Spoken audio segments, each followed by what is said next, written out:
once.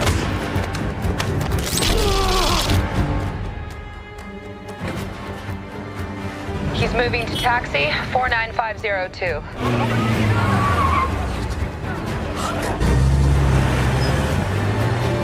This might be useful. Greg's hosting a charity event in Cannes.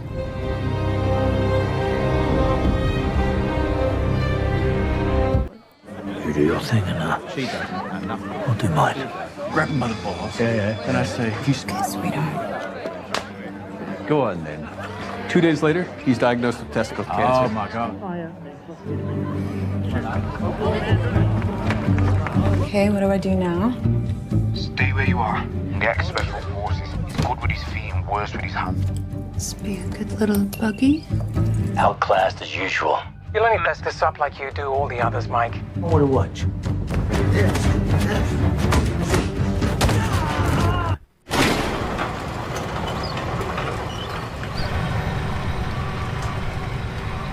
I heard a gunshot. Whatever. Anyway, shall we? Deal with that. Yes, sir. But not too close so he bolts. That'll initiate him activating his phone. Lost. Oh, thank you, sir. Maybe you can help me.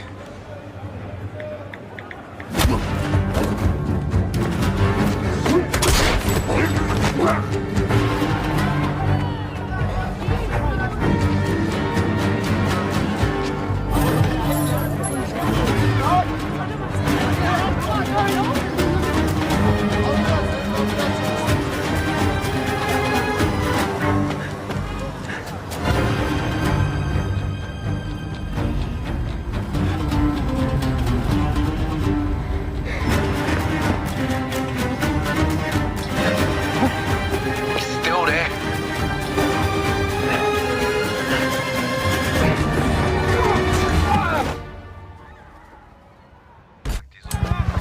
JJ?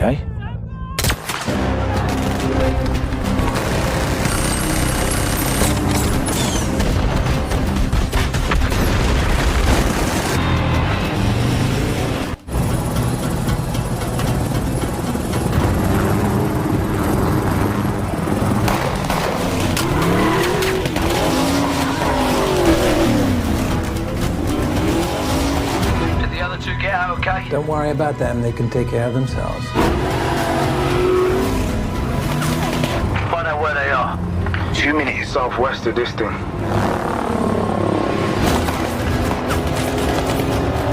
They're going in the tunnel.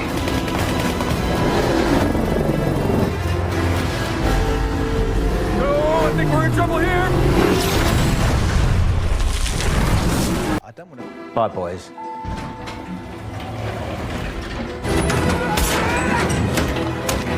It's a really useless pair of silicon tits. Let me handle this. Back off! You think I'm just gonna brush that off?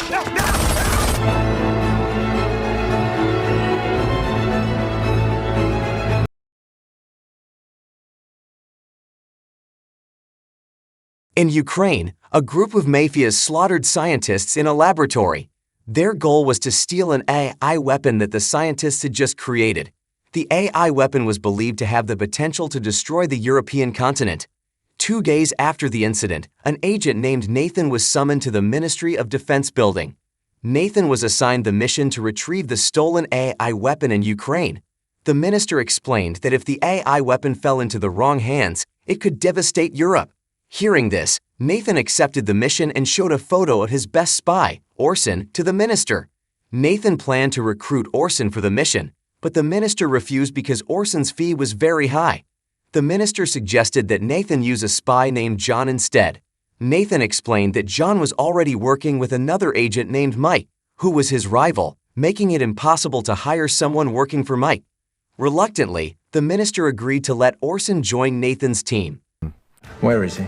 Well, it's funny you should say that. So he is on one of his, rehabilitation. That same day, Nathan flew to Morocco to meet Orson, who was on vacation. Nathan explained to Orson that he would be recruited for a mission to recover the stolen AI weapon. Initially, Orson refused because he was on vacation. However, after Nathan explained that the AI weapon could destroy Europe, Orson reluctantly accepted the mission because his family also lived in Europe. Nathan and Orson then flew to Madrid to start their mission.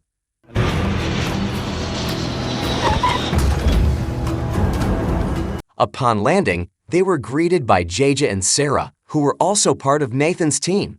Jaja was a sniper, while Sarah was an expert hacker. Orson and JJ waited at the airport to seize a hard drive from a courier, while Sarah hacked into the airport's CCTV.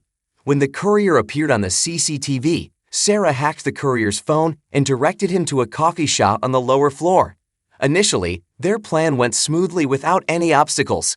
However, soon after, Sarah realized that Mike's team, Nathan's rival agents, were also there when the hacked CCTV experienced interference. Sarah immediately informed her team that Mike's team was at the airport, likely targeting the hard drive as well. She also told Orson that two people were approaching him. One.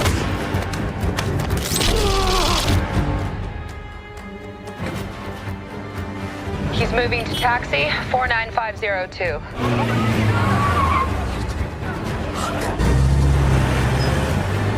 Nathan's team managed to capture the courier and the hard drive.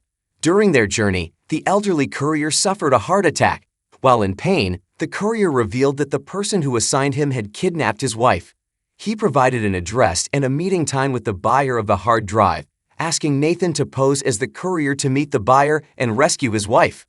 Nathan would not be suspected because they had not seen the courier's face yet. Shortly after, Mike's team ambushed Nathan's team's car. At the same time, the courier died from the heart attack. When Mike's team forcibly opened Nathan's team's car, Nathan sent the hard drive data to Sarah's computer. After Nathan finished sending the hard drive data, Mike's team managed to open the car door. For his team's safety, Nathan handed the hard drive to Mike.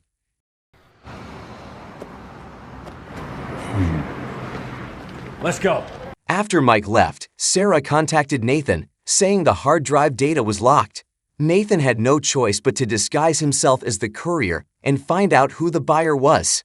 Nathan then went to a cafe to meet the hard drive buyer. Meanwhile, Sarah and Orson monitored Nathan through a camera installed in his glasses. When the buyer approached Nathan, Sarah immediately detected his face and found his complete data. The man was named Ben, a lawyer and advisor to the richest mafia boss named Simon. Hearing Simon's name, Orson told Sarah that Simon was a highly respected illegal weapons supplier among mafias. From Simon's data, Sarah found that Simon idolized Danny Francesco, an actor in America. This might be useful. Greg's hosting a charity event in Cannes.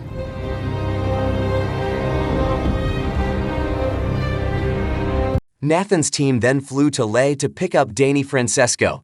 They planned to use Danny to approach Simon.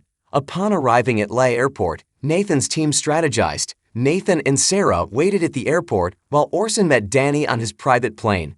When Orson met Danny, he invited Danny to come with him, but Danny refused.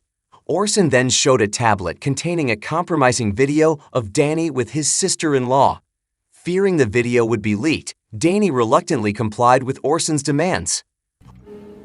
I actually love my sister-in-law.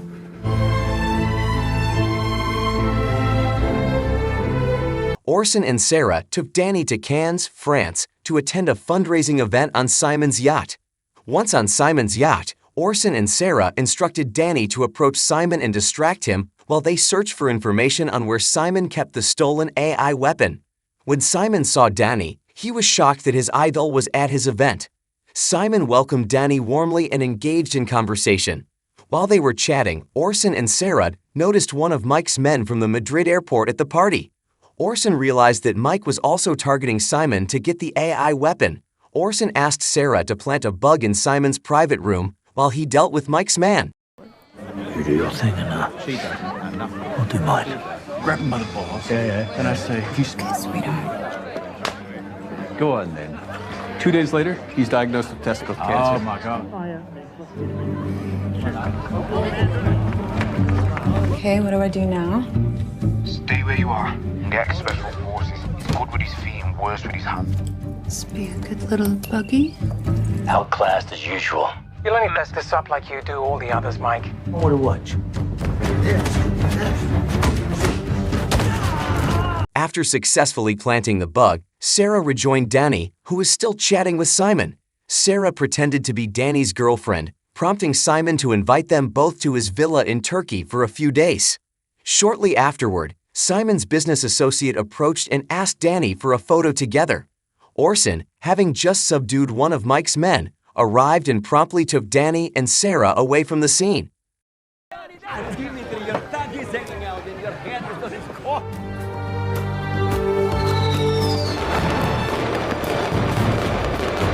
Once Orson, Sarah, and Danny had left, Nathan and JG listened in on Simon's conversation with his business associate about the weapon sale through the bug. Nathan learned that the weapon would be sold for $10 billion, but Simon didn't reveal the buyer's identity. The next day, Nathan's team gathered to discuss who might be purchasing the weapon from Simon. With no clear leads, Orson decided to infiltrate the house of Simon's business associate to steal data on potential buyers. I'll do it. I can get inside the Ukrainians. That night, Orson broke into the business associate's house, carrying knockout gas. Sarah assisted Orson by hacking into the CCTV. After successfully channeling the gas through the air conditioner vents, causing everyone in the house to pass out, Orson entered. With Sarah's help, Orson opened the safe and copied all the data from the business associate's laptop.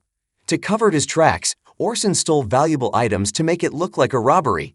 As he was about to leave, 2 guards caught him.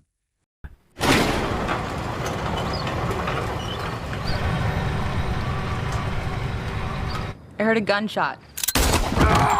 Whatever. Anyway, shall we? The next morning, Nathan's team reconvened to search the stolen laptop for information. However, they couldn't find any names of potential buyers for the AI weapon. Sarah then hacked Simon's phone, discovering he was speaking with his right-hand man, Kosim, about the robbery. Sarah identified Kosim as a Turkish government official who planned to meet Simon the next day. Hearing this, Nathan instructed Sarah and Danny to accept Simon's invitation to Turkey.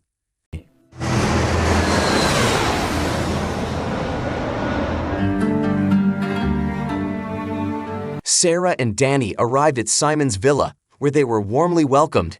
Simon showed Danny his collection of antique cars. Danny, fascinated by one he had used in a movie, expressed his desire for it, but it was very expensive. Knowing this, Simon gifted the car to Danny, who then invited Simon to take a ride with him. Meanwhile, Orson and JG monitored Qasim's movements and noticed that Mike's team was also tracking him. Sarah successfully hacked Simon's CCTV and computer, discovering that the weapon Simon was selling was only an AK-47, not the AI weapon they were seeking. Sarah informed Nathan, who felt disheartened by their wrong target. Nathan then contacted Orson, trailing Ben, Simon's lawyer, and told him they had been chasing the wrong person. However, Orson refused to return, convinced Simon had the stolen AI weapon, and continued to follow Ben, who eventually noticed and had his guards confront Orson. Deal with that. Yes, sir. But not too close so he bolts. That'll initiate him activating his phone. Lost. Oh, thank you, sir. Maybe you can help me.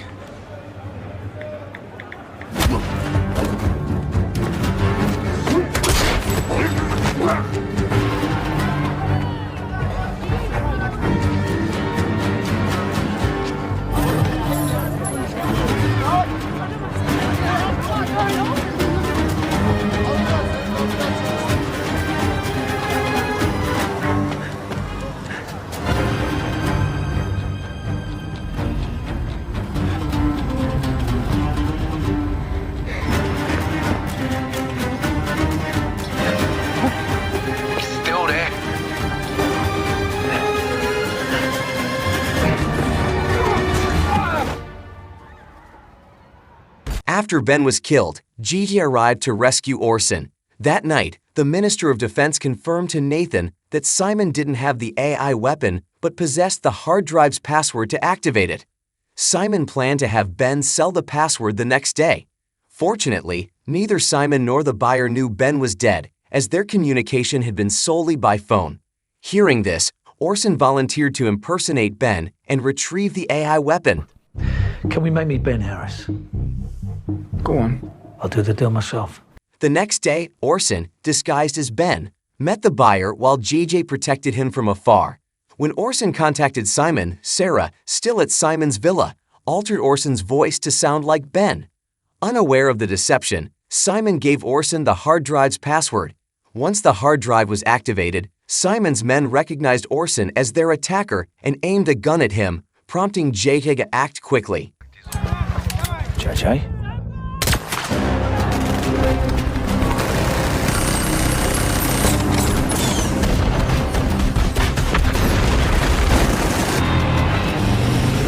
Meanwhile, Sarah thwarted the AI weapon sale and planned to escape Simon's villa with Danny.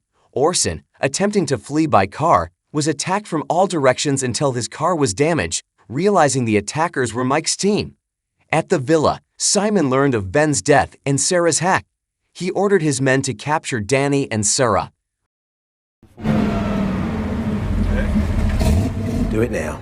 Do it now! Get after that car. Bring them back to me.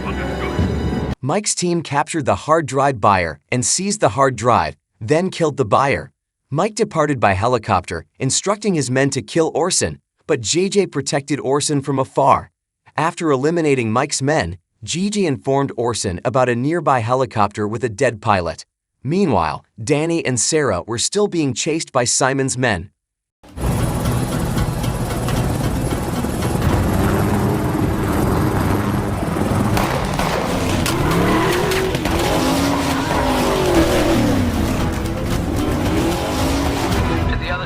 Okay. Don't worry about them, they can take care of themselves. Find out where they are. 2 minutes southwest of this thing.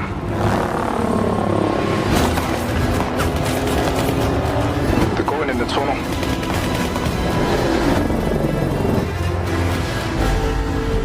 Oh, I think we're in trouble here. After rescuing Danny and Sarah, Nathan informed Orson that Mike wasn't working for the government, but stealing the AI weapon for personal gain.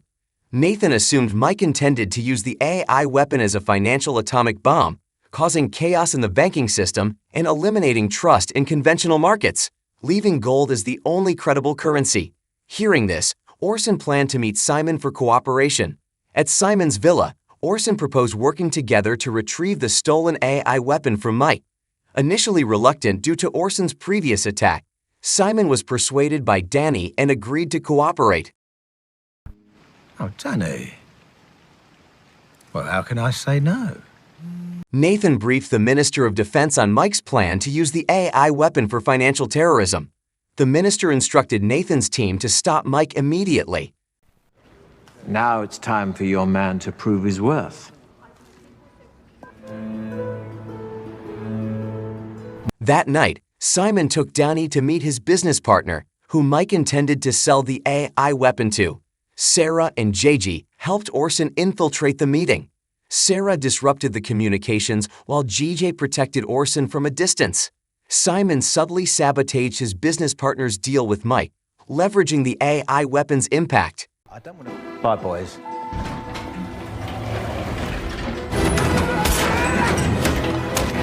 It's a really useless pair of silicon tits. Let me handle this. Back off! You think I'm just gonna brush that off?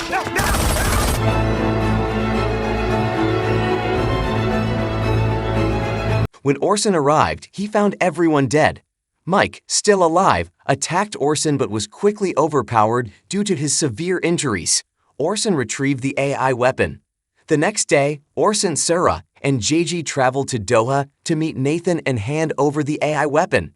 Proud of his team's success, Nathan offered another mission with higher pay, but Orson declined, choosing to go on vacation. Where are we going, darling? Dunno, and I don't care.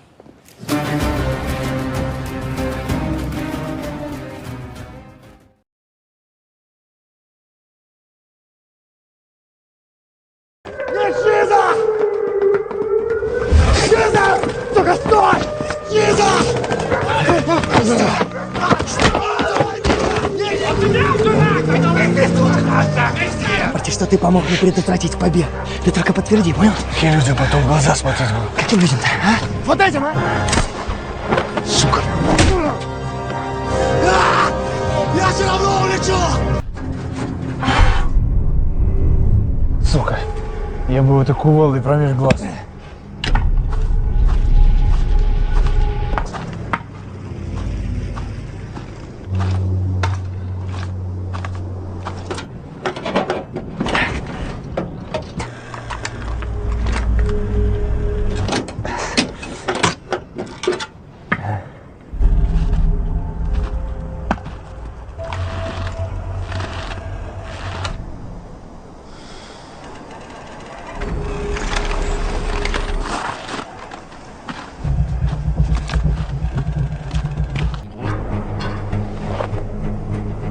А как у вас в Бернау коров забивают? Das macht man ganz liebevoll. А если молотком? Was?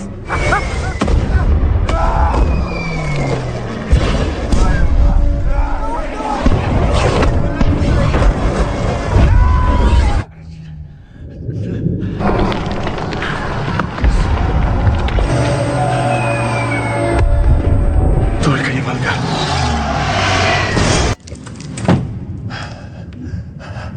Держись, держи, мужики.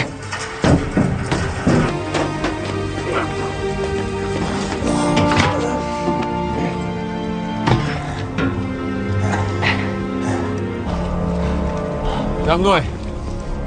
Спасибо. Я еще вернусь.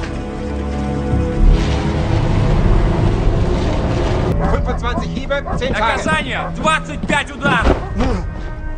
Что натворил?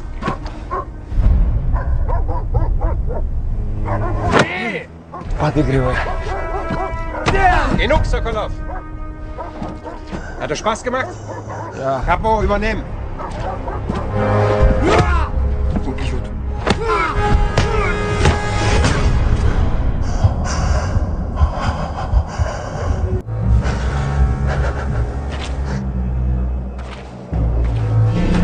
Сука продажная! Ты что? Открой!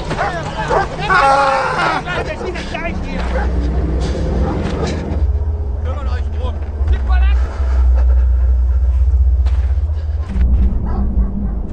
Oberleutnant, haben Sie gefunden, wonach Sie suchen? Nein.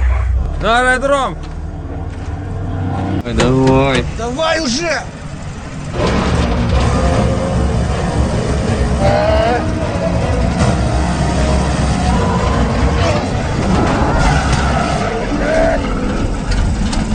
Что такое-то? Меняйте гранит!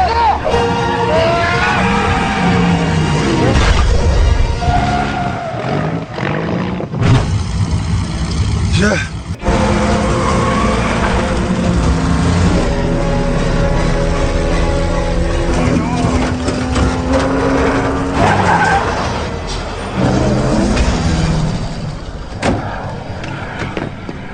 Ну надо же.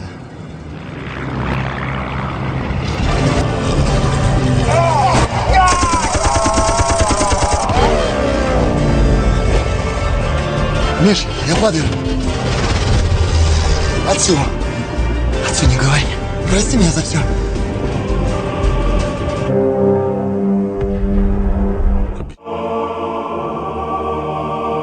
Приготовиться к жесткой посадке.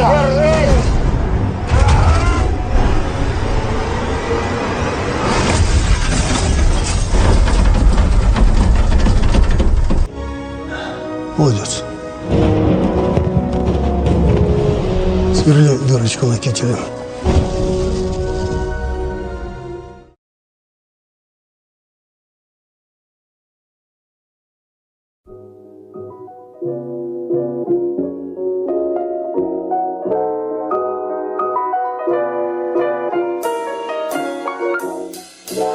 Thank you for clicking on this video. This time, Underline Movie will summarize the story of the film Escape from Hell.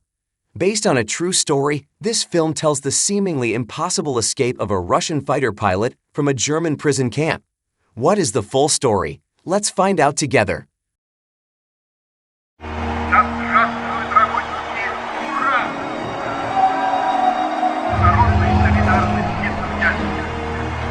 On May 1, 1957, at the Kazan River port, the Russian people gathered to celebrate International Workers' Day.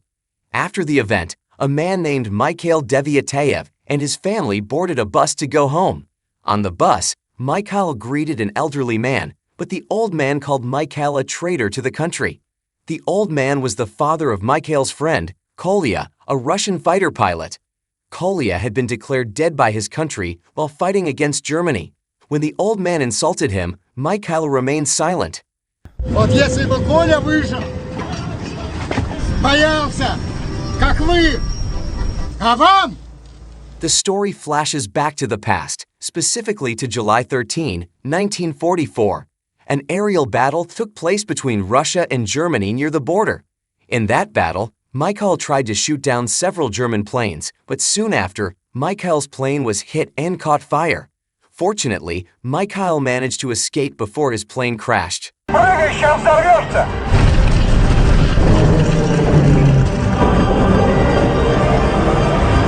Michael landed in a forest in German territory.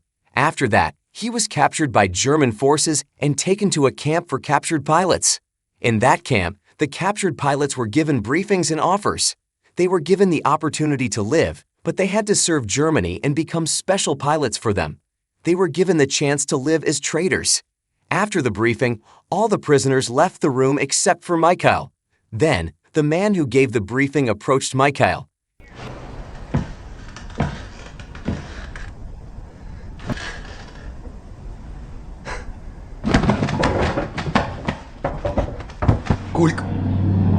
It turned out that the man was Kolya. Kolya was Michael's friend who was considered a hero by their country.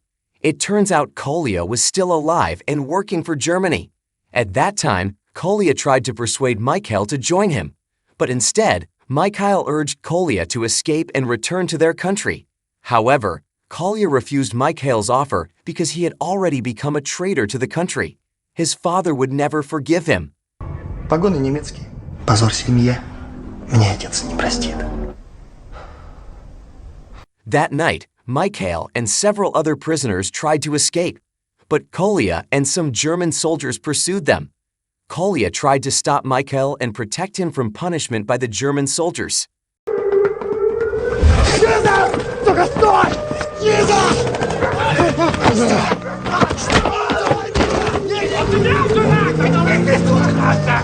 Парти, что ты помог мне предотвратить побег. Ты только подтверди, понял? Каким людям потом в глаза смотреть буду? Каким людям-то, а? Вот этим, а? Сука. Я все равно улечу! The next day, at the concentration camp, all the prisoners underwent a sanitation check. After that, they were divided into several groups to perform forced labor. However, since Michael had organized the escape, he was sentenced to death. Before being executed, Michael was asked to cut his hair. Fortunately, the barber saved him from execution by giving him a new identity. With that identity, Michael was transferred to a concentration camp on Euston Island, where Germany's secret weapon testing facility was located. Везут тебя туда, откуда не возвращаются. Донесет она тебя до дому. On the ship, Michael gave a piece of bread to a starving prisoner. The man's name was Fadi. Upon arriving at Euston Island, they were herded into the concentration camp. At that moment, a prisoner tried to snatch the bread from Fadi. Michael intervened to help Fadi.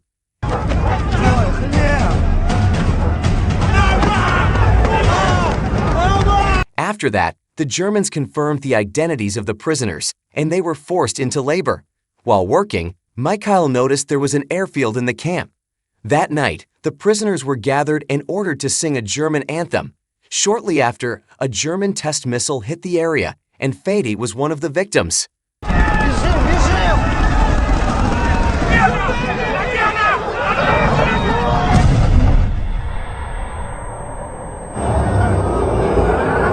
The next day, Michael found Fati, who was still alive.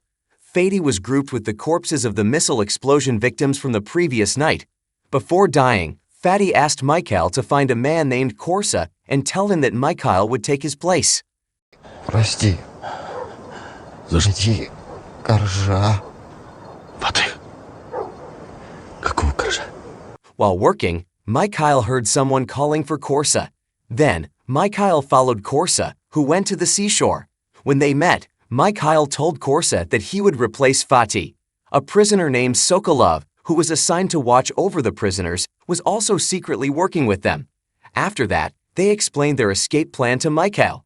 They planned to escape by boat, but Michael suggested they escape using a German plane.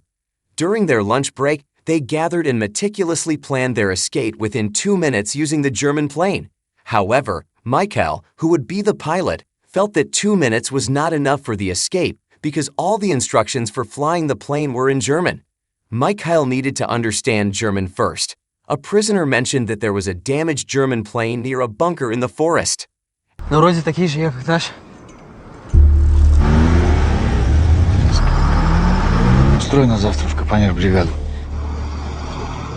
After that, Sokolov took them to the forest under the pretense of gathering firewood for the German soldiers guarding the bunker. Sokolov then pretended to order Mikhail to retrieve a tank from the damaged German plane. While at the plane, Mikhail studied and gathered information on how to fly the German aircraft. Since Mikhail was taking too long, the guards began to grow suspicious and started searching for him. Сука, я бы вот кувалдой промеж глаз.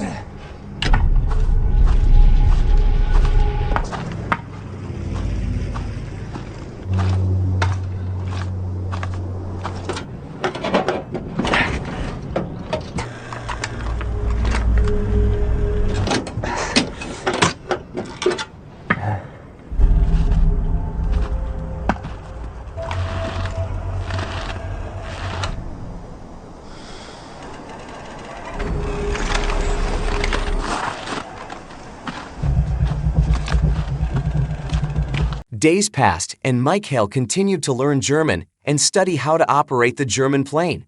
When they were working at the airfield, they decided that today would be the day they escape. Sokolov tried to distract the German guards, while the other prisoners planned to kill the guard from the other side. However, just as they were about to kill the German soldier, something unexpected happened. А как у вас в Бернау коров забивают? Das macht man ganz liebevoll. А если молотком? Was?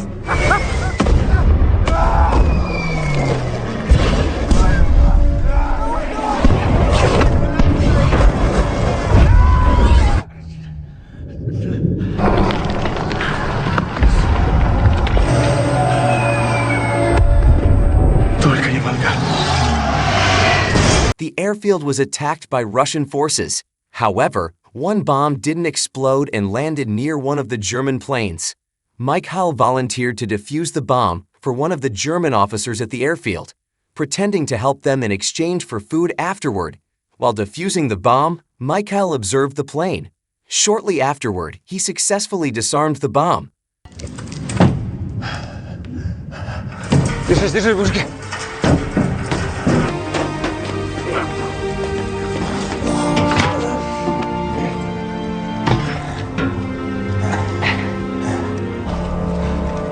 За мной. Спасибо. Я еще вернусь. Back at the prison camp, a fellow prisoner insulted Mikhail, calling him a traitor for helping the Germans defuse the bomb. The prisoner also shouted to the others, claiming that Mikhail was planning to escape the camp. Enraged, Mikhail ended up killing the prisoner. Due to this incident, Mikhail was punished with a whipping. 25 Hiebe, 10 Tage. Наказание, 25 ударов. Что натворил?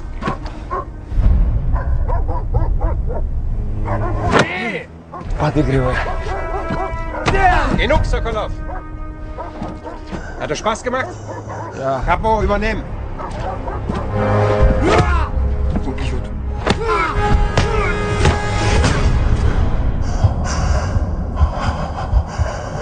The next day, a German officer ordered Kolya to search for Mikhail at the Eustem camp after receiving information that a barber had swapped a prisoner's identity. Soon after, Kolya arrived at the Eustem Island prison camp. The prisoners were then gathered, and Kolya, already familiar with Mikhail, tried to find him. Fortunately, the prisoners attempted to protect Mikhail.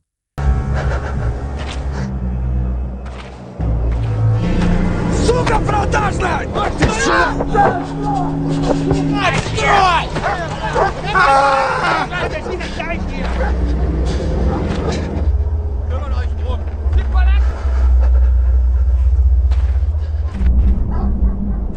Oberleutnant, haben Sie gefunden, wonach Sie suchen? Nein. На аэродром! Afterward, Sokolov took them back to work in the airfield area.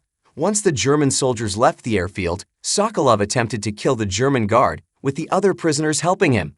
After successfully killing the German soldier, they immediately headed to the plane they intended to take.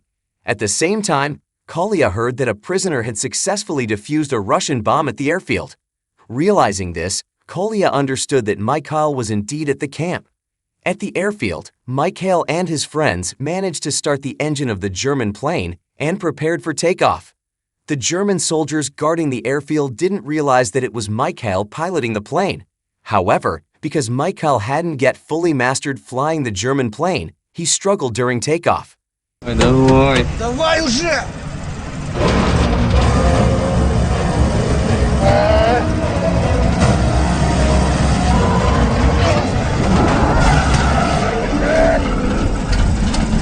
Что такое-то? Летчик или нет?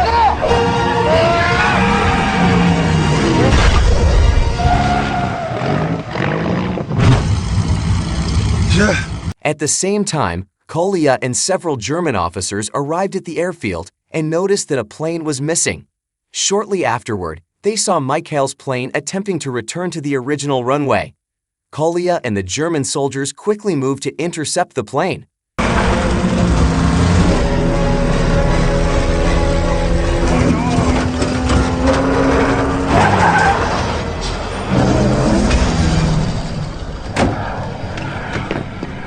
Ну надо же. Finally, Mikhail successfully took off. However, shortly after, they heard Kolya's voice over the plane's radio. Kolya was determined not to let Mikhail return to their homeland, fearing that Mikhail would reveal his betrayal to his parents. Kolya tried to shoot down Mikhail's plane. Mikhail evaded him until Kolya's plane ran out of ammunition. As they neared the border, Mikhail tried to persuade Kolya to come back with him. But instead, Kolya attempted to kill Mikhail by ramming his plane's wheels into Mikhail's aircraft. In response, Mikhail ordered the other prisoners to grab the machine gun on their plane and shoot Kolya.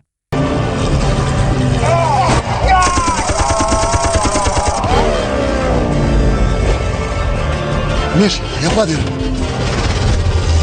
Отцу. Отцу не говори. Прости меня за все.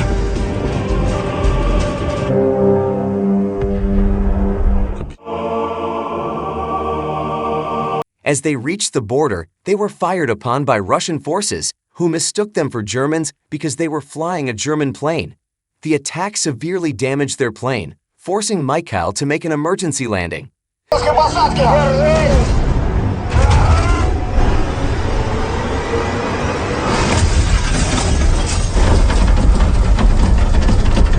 They managed to land safely. Soon after, Russian soldiers surrounded them. Mikhail tried to convince the soldiers that they were Russians, and eventually, the soldiers believed them. Mikhail and his companions were then taken to a hospital for treatment.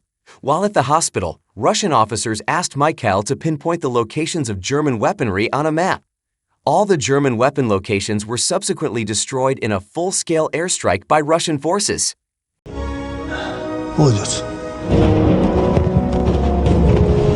Сверни дырочку на кителе. After that, an officer interrogated Mikhail. The officer said that the Germans took 6 months to learn how to fly their planes. He believed that someone in Germany had guaranteed Mikhail's safety before he could fly the plane.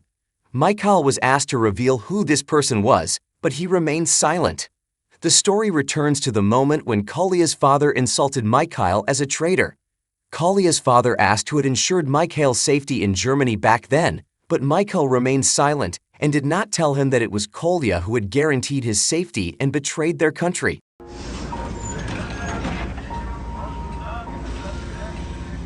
«12 лет меня возили на допросы.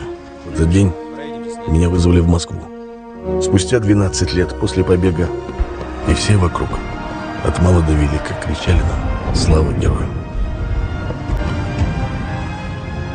и залпы салютов. Went back inside. Shortly after, the school was attacked. He encountered Rigmor's mother. Henry hadn't seen her. Rigmor was still alive, but she was trapped under the building debris not far from Teresa. Teresa kept communicating with Rigmor. Rigmor asked Teresa if they would go to heaven. After that, Teresa heard nothing more from Rigmor. Water began to rise from the ground, filling the basement.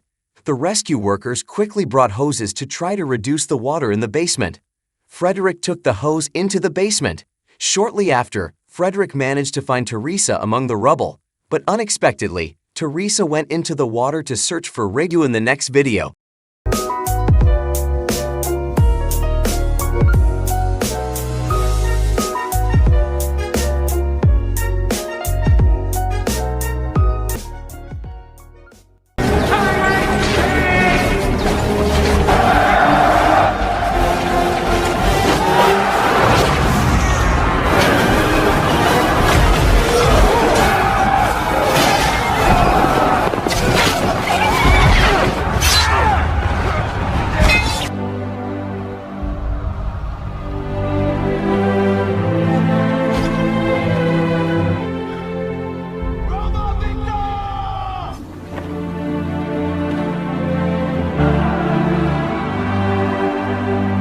has been too long, my old friend.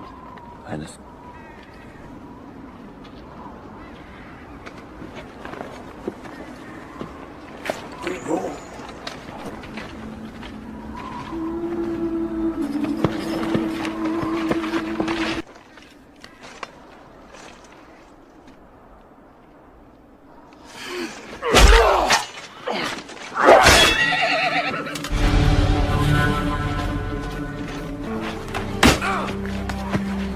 That's enough for the moment.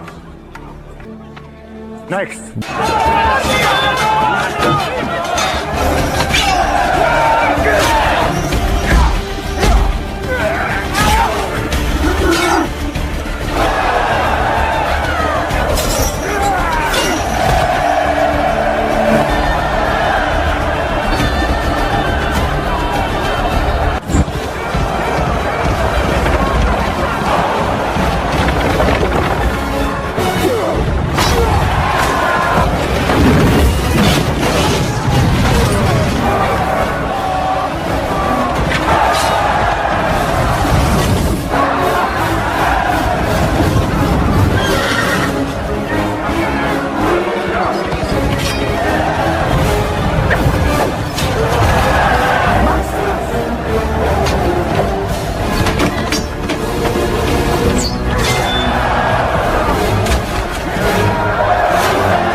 Thank you for clicking on this video. This time, we will summarize the story of the film Gladiator. This film tells the story of a former Roman general who is determined to take revenge against a corrupt emperor who killed his family and sent him into slavery. It's really exciting. Let's dive into the full story together.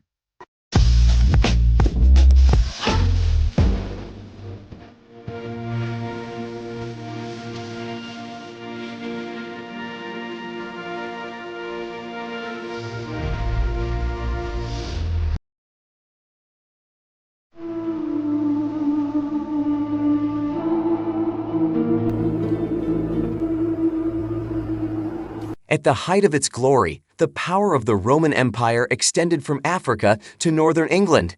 Nearly a quarter of the world's population at that time was under the rule of the Roman Emperor.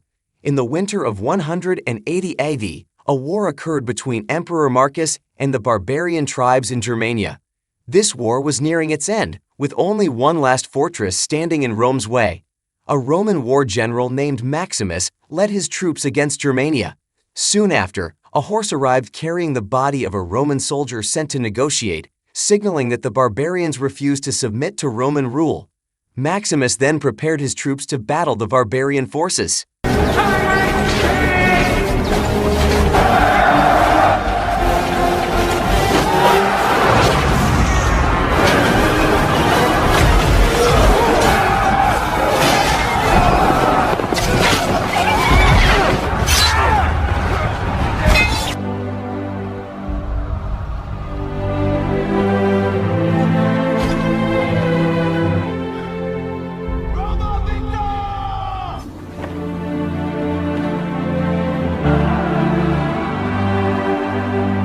The battle was fierce, but the Roman army eventually achieved victory. Shortly after the battle, Emperor Marcus's son, Commodus, and his sister, Lucilla, arrived at the battlefield. Meanwhile, Maximus asked the emperor for permission to return home, feeling his duty was complete. Commodus approached his father, saying he had prepared 100 cattle as a reward for the victory, but the emperor stated that Maximus deserved the reward more. It has been too long, my old friend. Highness.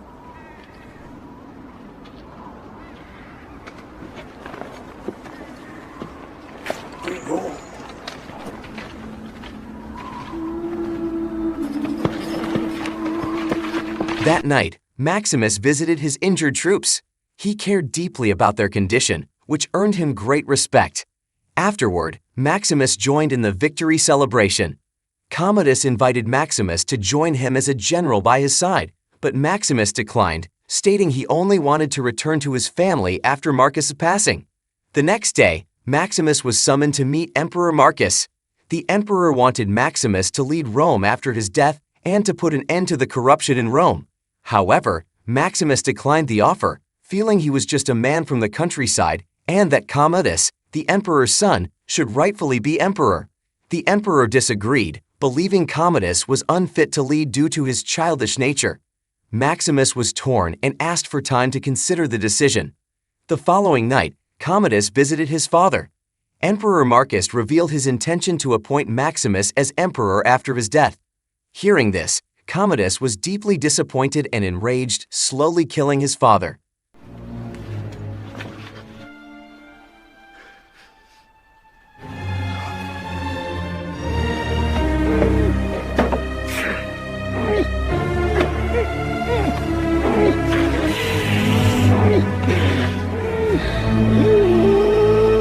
Maximus, while sleeping, was awakened and informed of Emperor Marcus's death.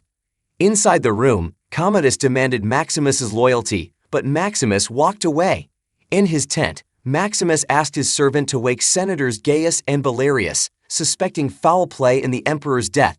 Suddenly, General Quintus arrived and arrested Maximus, revealing himself as a follower of Commodus.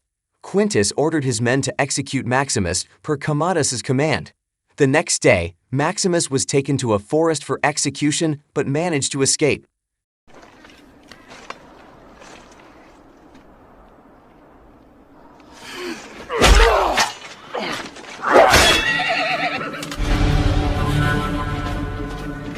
Maximus fled on a horse taken from Quintus's soldiers and hurried home. Upon arrival, he found his wife and son had been hanged and burned by Roman troops. After burying them, Maximus collapsed. When he regained consciousness, he was shocked to find himself in a cart with strangers, having been captured by a group of slave traders. At a slave market, an old man named Proximo bought Maximus and took him to a place where street fighters or gladiators were trained. There, potential gladiators were tested one by one to determine their suitability for the arena. When it was Maximus's turn, he remained silent while being beaten. That's enough for the moment. Next. In prison, Maximus spoke with a fellow slave named Juba. Juba wondered why Maximus did not fight back when beaten. Hagen, the slave who had beaten Maximus earlier, explained that to be freed from slavery, they must win the fights. The slaves were then herded into the arena. The audience cheered in anticipation of the spectacle. Inside the arena, executioners were ready, and the gladiators were chained in pairs for combat. Maximus and Juba were chained together. The fight began.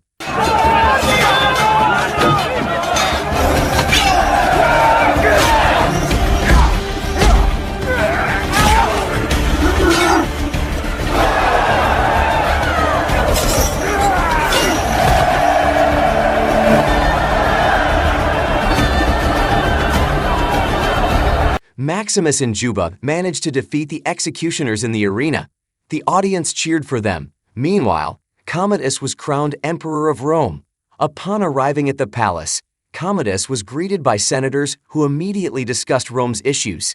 However, the arrogant Commodus, disliking being controlled, left the room. Lucilla met with Commodus and advised him.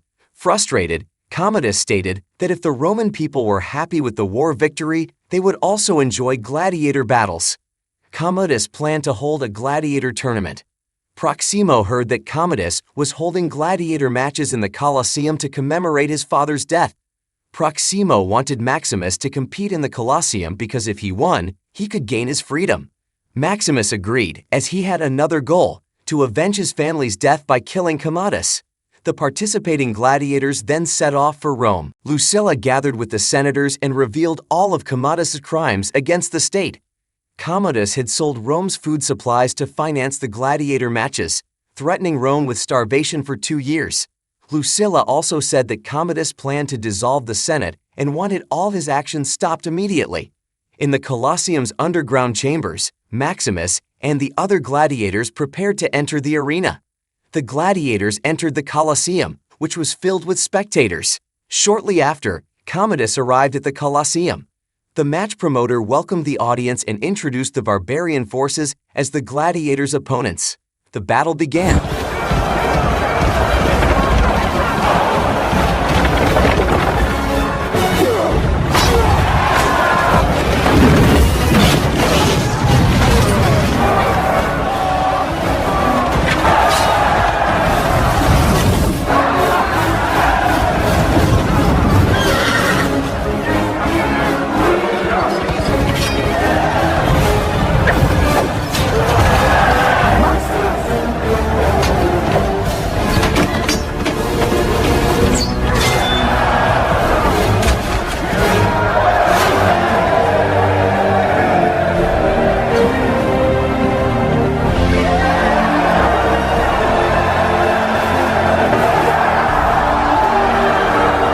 Under Maximus' command, the gladiators defeated the barbarian forces and won the battle.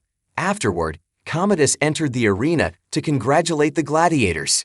Commodus asked the name of the man behind the iron mask. Maximus ignored him and walked away. Enraged by the slight, Commodus threatened Maximus. Finally, Maximus removed his mask and declared his name was Maximus, commander of the northern armies, general of Emperor Marcus's legions.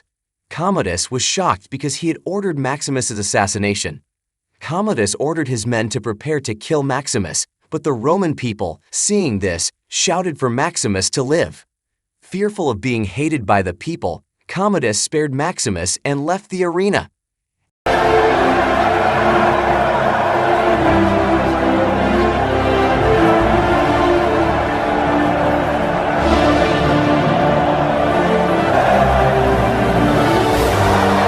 After the incident, Maximus was taken by the guards to a room where Princess Lucilla was waiting. Still angry over his family's death, Maximus accused Lucilla of being involved, but she was not. Lucilla was also furious at Commodus for her father's death. Lucilla said she saw hope in Maximus because, after the previous battle, she saw Maximus had won the hearts of the Roman people. Lucilla wanted Maximus to meet a powerful senator and planned Commodus' overthrow. However, Maximus ignored Lucilla's request and wanted to kill Commodus in his own way. The next day, Commodus executed 2 of his men who had betrayed him by reporting Maximus's false death.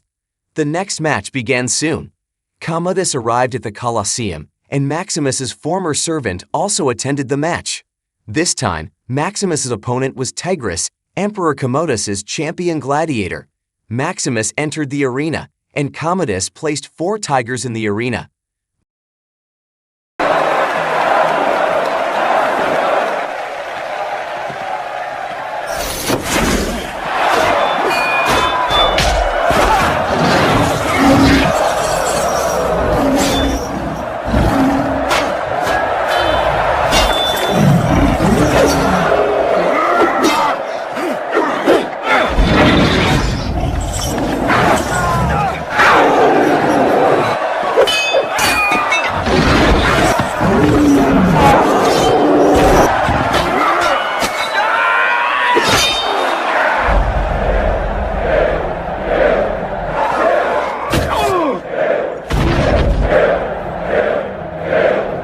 Maximus managed to defeat Tigris. Commodus signaled for Optimus to kill Tigris, but unexpectedly, Maximus dropped his weapon and spared Tigris' life. Because of this, the people admired Maximus even more. As Maximus left the arena, he met his servant. Maximus asked his servant to inform his troops that their general was still alive and to prepare for battle the next day.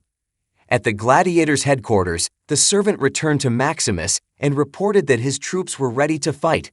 Maximus then asked his servant to meet Princess Lucilla and convey a message that Maximus agreed to meet with the leading senator as Lucilla wished. Maximus's servant successfully delivered the message to the princess. Maximus finally met with Princess Lucilla and the leading senator. The three of them planned a coup. Maximus asked for the senator's help to free him from slavery. Maximus would return to Rome with his troops, and once his mission was complete, he would leave Rome and hand over the kingdom's fate to the senators. The senators requested 2 days to free Maximus. When Princess Lucilla entered her room, Commodus was already there. Commodus said he suspected the leading senator of influencing the other senators. Commodus said he would teach the leading senator a lesson. That night, Princess Lucilla visited Maximus and informed him that Commodus had captured the leading senator. Lucilla told Maximus that their mission had to be carried out that night. When Lucilla returned to the palace, she saw Commodus with her son, Lucius. Commodus had realized that Lucilla had a plan to overthrow him. Commodus immediately sent his troops to attack the barracks where Maximus was and ordered others to kill the senators by placing snakes in their beds. Maximus was ready to execute his plan, but found Roman soldiers attacking outside. Seeing this, Proximo handed Maximus the keys to the gladiator cells. Maximus instructed the other gladiators to escape. Maximus sneaked into the underground chambers to escape and meet his troops. Outside, Maximus saw his servant from a distance. As he approached, his servant was suddenly strangled by a rope and shot with arrows, dying. It was a trap. Commodus had discovered Maximus's entire plan. Maximus was finally captured.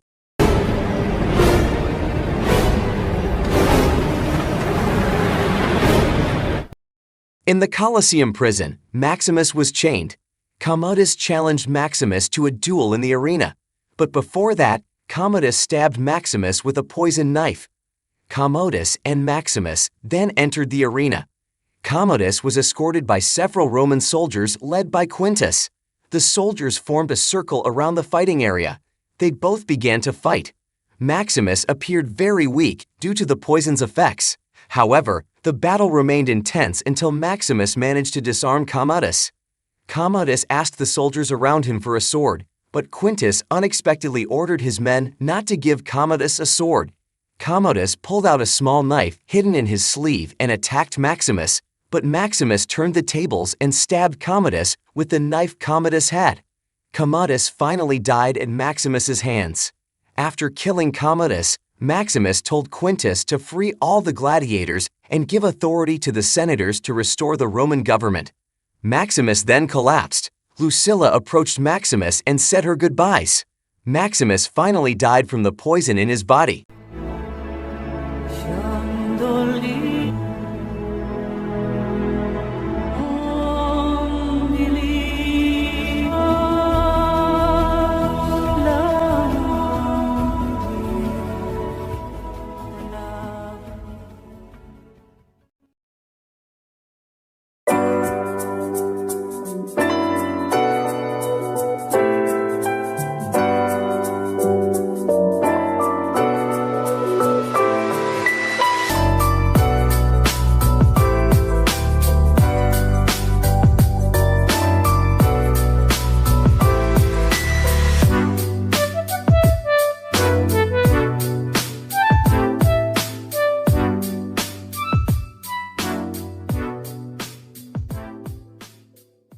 Gimana filmnya bosku? Epic sekali kan? Terima kasih untuk kalian yang sudah mau nonton sampai habis. Berhubung suara saya sudah mau habis karena ceritanya panjang banget, saya udahi dulu perbacotan saya kali ini. Sampai jumpa di video berikutnya.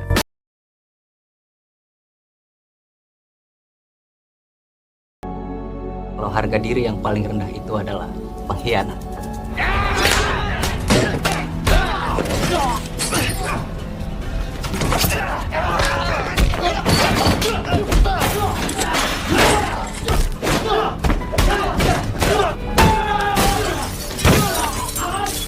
Child 1, gray BMW, about 20 meters in front.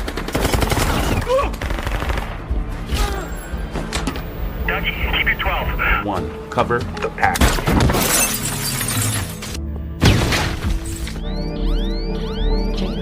Mother, package in tow. We have one critical. Strip now. I copy, Mother. Proceeding to the airport.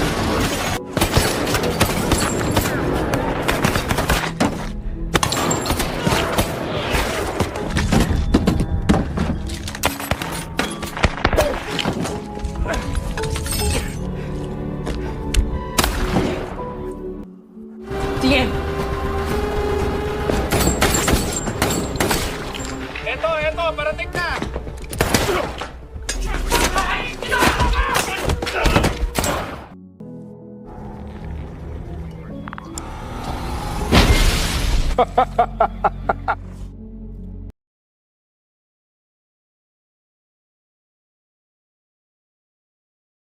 Saya mau keluar dari negara ini. Sekarang. Lu bohong ke gua? No, I didn't. Kalau harga diri yang paling rendah itu adalah pengkhianat.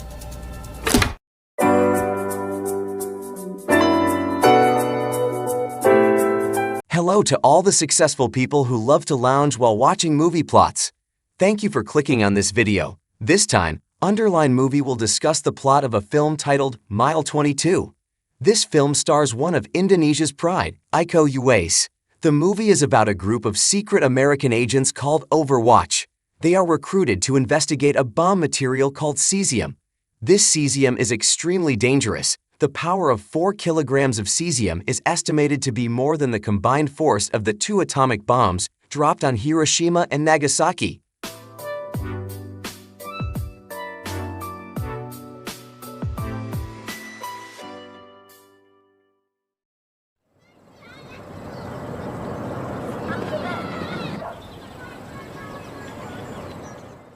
The film begins in a house in the United States.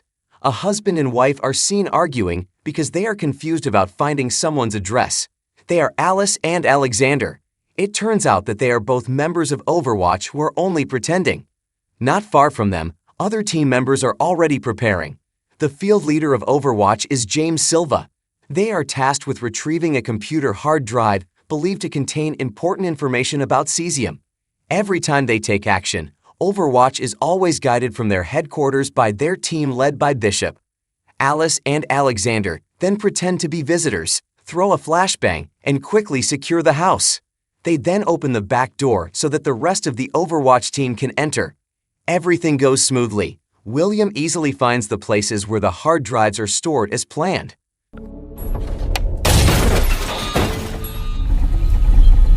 Jackpot. But shortly after, their advanced drone detects someone hiding in a room.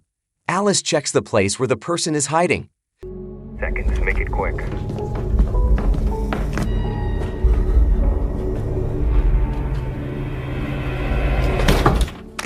Gun!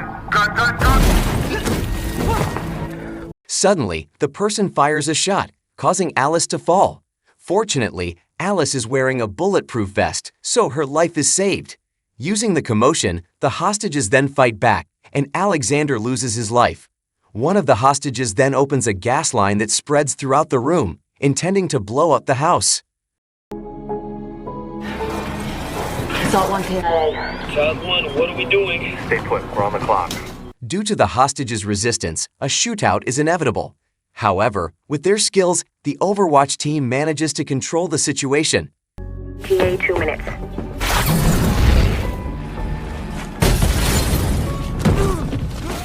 Silva, monitoring from outside the house, sees a young man trying to escape and, without hesitation, sends the young man to meet his maker. Child 1, the cavalry is en route.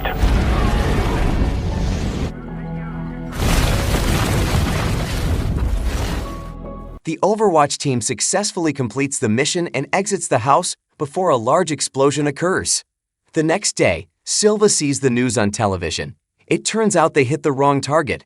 The house they attacked was the home of a Russian secret agent in America, and the young man Silva shot was only 18 years old. The film then shows James Silva's background. It appears that Silva is a very intelligent child. He has the ability to think faster than most other people. Unfortunately, Silva has an unstable temper, and to control it, Silva needs an adrenaline boost in the form of a rubber band attached to his hand. 16 months pass. The Overwatch team continues to search for cesium, and this time they are taken to a country in Asia where the city is filled with corruption, collusion, and nepotism. In a cafe, Sam and William meet Silva. They report about the cesium raid mission at Indocore's port. However, in that raid, the team sent did not find any cesium. They only found weapons and some fake paintings. Hearing this, Silva is furious. Silva then asks where Alice is. He is very angry with Alice because the raid was carried out based on information from a secret agent Alice had. Sam, what do we have now? What do we have now? Huh? What is this? Right there. Silva then meets Alice and asks her to resolve the issue immediately. Go outside. Yeah, the sign outside says ladies. Shortly after, a local police officer, who is also a member of Indocore's elite force, named Lai Noor, visits the United States Embassy. Lai Noor brings a hard drive containing data on the locations of cesium. Lai Noor comes to the embassy seeking protection from America and wants America to take him out of Indocar. In exchange, Lai Noor will give the code to the hard drive, and if the code is not entered within 8 hours, the hard drive will automatically delete the files inside. It turns out that Lai Noor is a secret agent owned by Alice. After feeling deceived by the previous information, Alice no longer trusts Lai Noor. Saya mau keluar dari negara ini. Sekarang. Udah bohong gue. No, I didn't. Keluarkan gue dari negara ini, dan gue akan kasih sisilnya. Take a closer look at the paintings. However, Lai Noor tells them to check the paintings they got from the port previously, and indeed, behind those paintings, they find cesium. Shortly after, the United States Embassy is visited by the ambassador and Indocore's chief of police named Axel. Their arrival is to ask America to hand over Lai Noor to them. They accuse Lai Noor of betraying Indocore. Silva, who is involved in the meeting, realizes that Lai Noor is important because a high-ranking official like the chief of police and the ambassador personally comes to fetch him. Lai Noor then undergoes several tests, starting with a lie detector and a health check. The lie detector shows that everything Lai Noor says is true and can be trusted. While about to enter the next test, Lai Noor feels something strange about the two officers who will examine him. And sure enough, they are Indocore's envoys sent to kill Lai Noor. Kalau harga diri yang paling rendah itu adalah pengkhianat.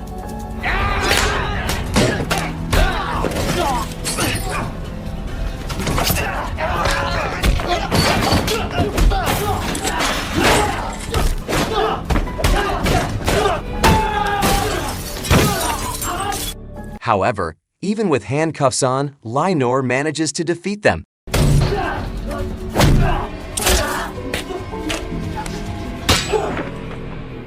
Silva and the ambassador are informed of the incident. Because the men who were wandering the embassy are now absolutely dead. After reviewing the footage, Silva becomes more convinced that Lai Noor is not an ordinary person and decides to protect him. They undertake the secret mission by resigning from the CIA, the organization they work for. In other words, Overwatch only carries out secret missions that are considered to disrupt diplomatic relations between the US and other countries. By resigning, they have now become ordinary citizens, and if anything happens, the United States will not be held accountable. The Overwatch mission is led by Bishop. Their team then goes to a very secret place to guide the mission of escorting Lai Noor to an airport 22 miles away. After that, Silva's team leaves the United States Embassy. Prepare for net changeover. Shortly after, a group of motorcyclists tries to attach something to their car. At the same time, the surveillance network from headquarters is cut off, and upon rechecking the missed footage, an explosive device has been attached to Sam's car. Contact, vehicles down hard. As a result of the explosion, 3 Overwatch members are killed instantly, and Sam is severely injured. It turns out the motorcyclists are Indocare police, and a gunfight ensues. Seeing the constantly arriving enemies, the headquarters finds a suitable car for them to use. Child 1, gray BMW, about 20 meters in front. Dougie, keep it 12. 1, cover the pack. Meanwhile, Silva, seeing that Sam could no longer be saved, gave him 2 grenades to use as a way to meet his maker. After securing a car, they left Sam behind, and Sam blew himself up along with the hostile Indoker traffic officer. In the car, Silva decided to go to a safe house. A safe house is a secret building owned by the United States used by their agents to seek help or retrieve mission-supporting equipment. Upon arriving at the safe house, Silva took some ammunition. It turned out that the police had already surrounded the place. Seeing Axel outside the building, Silva then went to meet him. American office is an active war. I need him back right now. So I got the scope on the man. You want me to take the shot? No. It's nothing personal, man.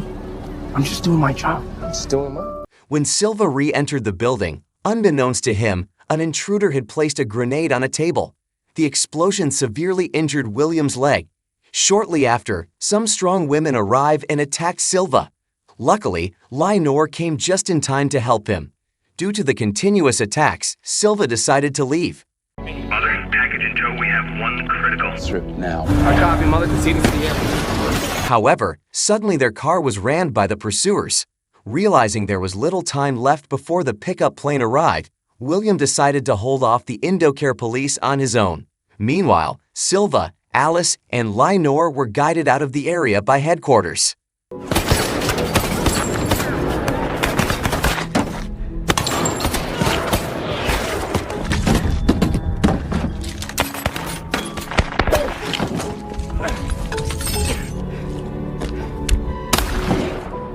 The Indocare police continued to chase them to an apartment building.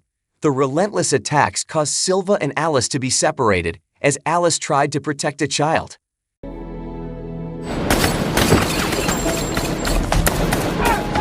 Jimmy, do you copy? They're separated. There was a confrontation between Silva and his superior, Bishop, who ordered him to leave Alice and take Lenore to the airport. However, when Silva asked Lenore decided to go back and save Alice. Let's go get her. Silva then began to trust Lenore, and the 2 of them headed to where Alice was. DM. Eto, parating na!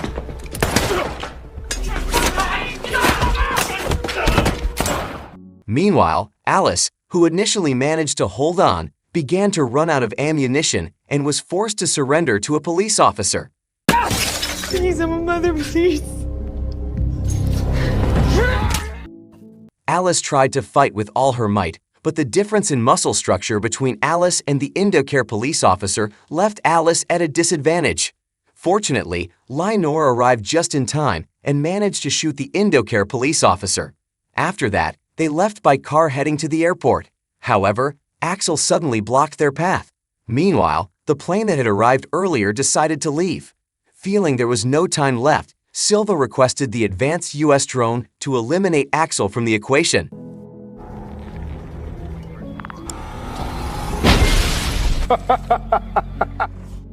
In a daring move, Silva blocked the plane about to take off. His actions paid off. Lenore then provided the code for the hard drive, and the cesium's location was found. He's clear. Put him on the plane. Alice and Lenore then flew to America. Meanwhile, at headquarters, the Overwatch team's computer was suddenly taken over by the Russians. Bishop realized this and ordered Silva to stop the plane. However, the attempt was in vain, and suddenly Russian secret agents arrived at the Overwatch headquarters and shot everyone there.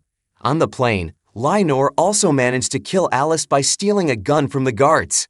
It turned out that Lenore was a Russian agent who had been planted in Indocare for years to gain America's trust. Lenore's mission was to avenge the death of a young man killed by Silva. The young man was the son of one of the generals in Russia. From the beginning, the network used by the Overwatch team had been hacked by the Russians, allowing them to track the Overwatch team's location and effortlessly eliminate Overwatch members using the Indocare police.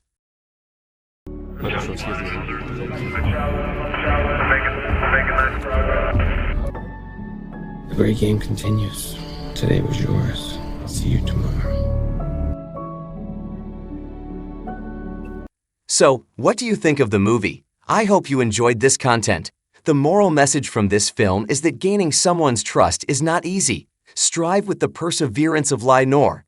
Not only did he gain his lover's trust, but he also managed to deceive America. Thank you for always supporting this channel. Don't forget to like, comment, and subscribe.